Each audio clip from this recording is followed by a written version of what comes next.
આખો સંભાર કઢાઈ ગયો. શું મહેનત બધું નાખીને બનાવવાની. ગાડી નાખ્યું બધું જો.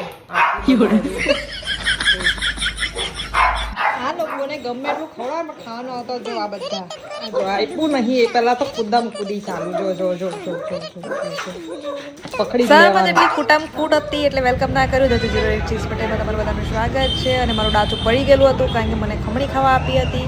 અને પછી મારી ખુશી જો રસાવાળા ખમણ જોઈને, પણ સિરિયસલી એ ટેસ્ટ ના તો એટલે મારું મૂડ પાછું પડી જાય છે.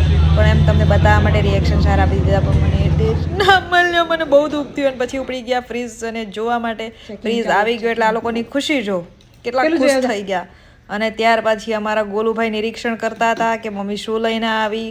અને એર ફ્રાયર જે હતું તો એને બી મેં એટલી બધી મલકાતી હતી કે હમણાં જ રેસીપી બનાવી દેવાની. ને ફ્રીઝ બી આવી ગયો એટલે બહુ ખુશ થતી. એટલે બલુભાઈ બાળકો લઈને ફરતો કે મમ્મી કંઈ ને કંઈક ખવડાવી દે. કંઈ નહીં, પણ તમે મળીએ બીજા વિડીયોમાં કંઈક ખવડાવશો.